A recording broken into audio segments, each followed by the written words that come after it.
Train की लंबाई दूसरी ट्रेन की लंबाई से 120 मीटर ज़्यादा है। जब वो विपरीत दिशाओं में चलती है तो एक दूसरे को 20 सेकंड में पार कर लेती है, तथा जब वो एक ही दिशा में चलती है तो तेज़ दौड़ने वाली ट्रेन धीमे दौड़ने वाली ट्रेन को 2 मिनट में पार कर लेती है। यदि धीमे दौड़ने वाली ट्रेन की चाल 45 किलोमीटर प्रति घंटा है तो तेज़ दौड़ने वाली ट्रेन की चाल क्या है।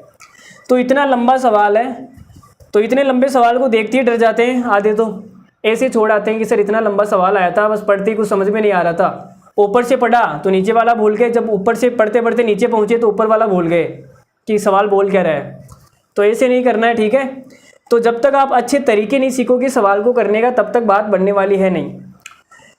तो हम क्या कर रहे हैं यहाँ पे अच्छे तरीके आपको बता रहे हैं। जितने भी आपके दोस्त हैं, जितने भी आपके फ्रेंड सर्किल है, सब में जितने भी व्हाट्सअप ग्रुप है, सब में आप वीडियो को शेयर किया करो, ताकि उन बच्चों को भी जो मतलब कि बेकार तरीक़ों से सवाल करते हैं उन्हें भी अच्छे तरीके मिले सवाल को करने के, ठीक है। तो चलो देखो इस सवाल को करने का क्या तरीका हो सकता है। अब कुछ बच्चे तो यहाँ पे डिस्टेंस बराबर स्पीड इंटू टाइम लगा के पता नहीं एक्स वाई मान के पता नहीं क्या क्या निकालेंगे। एक ट्रेन की लंबाई मान लेंगे एक्स, दूसरी वाली की हो जाएगी 120 प्लस एक्स, ऐसे करके पता नहीं क्या क्या कूड़ा करकट करेंगे।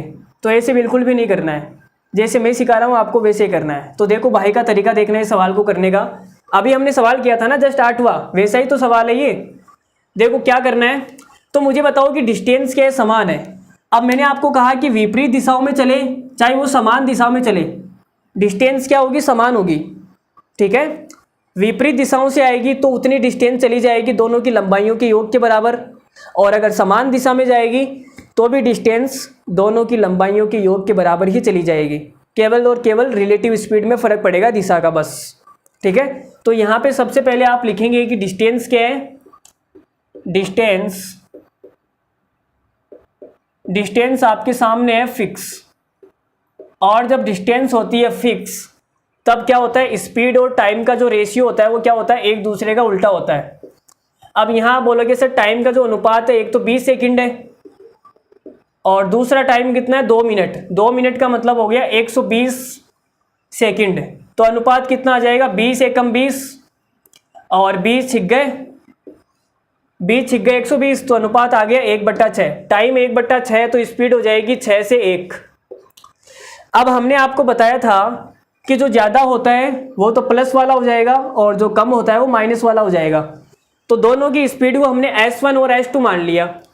तो ये तो हमारे सामने आ गया S1 प्लस S2 और नीचे आ जाएगा S1 माइनस S2, ठीक है। धीमी वाली जो रेलगाड़ी है उसकी स्पीड हो गई S1 और तेज वाली जो रेलगाड़ी है उसकी स्पीड हो गई S2। जब वह विपरीत दिशा में चलेंगे तो इतना आएगा और समान दिशा में चलेंगे तो इतना आएगा। ये रिलेटिव स्पीड का अनुपात आ गया। अब हमें तो स्पीड निकालनी है, रिलेटिव स्पीड थोड़ी ना निकालनी है। तो मुझे बताओ यहाँ योगांतरानुपात लगा दूं, या तो आप योगांतरानुपात लगा दो या वज्र गुणा करके वैसे S1 बटा S2 निकाल लो। तो देखो योगांतरानुपात लगाएंगे तो इन दोनों को जोड़ेंगे तो यहाँ तो आ जाएगा 2S1 बटा, और यहाँ 6 रे कितना हो जाएगा 7, और इन दोनों को घटाएंगे तो नीचे तो आ जाएगा 2S2 और इसमें से ये जाएगा तो कितना आ जाएगा 5, और 2 से 2 कट गया तो S1 बटा S2 कितना आ गया, तो आप बोलोगे सर ये आ गया 7/5। अब जो ज़्यादा स्पीड है वो तो हो जाएगी तेज वाली रेलगाड़ी और जो कम स्पीड है वो जाएगी धीमी वाली रेलगाड़ी। अब सवाल में देखिए क्या रखा है, धीमी दौड़ने वाली ट्रेन की चाल 45 है। तो धीमी दौड़ने वाली ट्रेन कौन सी है 5, इसकी स्पीड आपको दे रखी है 45 किलोमीटर प्रति घंटा। तो 5 की वैल्यू 45 है तो 1 की वैल्यू कितनी आएगी 9। अगर 1 की वैल्यू 9 है तो 7 की वैल्यू कितनी आ जाएगी, आप बोलोगे सर 9 सत्ते 63, तो ये आ जाएगा 63 किलोमीटर प्रति घंटा, ठीक है। चलो जी, तो हमारे सामने आंसर आ गया। तेज दौड़ने वाली ट्रेन की चाल कितनी है, तो आप बोलोगे सर 63 किलोमीटर प्रति घंटा तेज दौड़ने वाली ट्रेन। तो हमारे सामने आंसर आ गया 63 किलोमीटर पर आवर।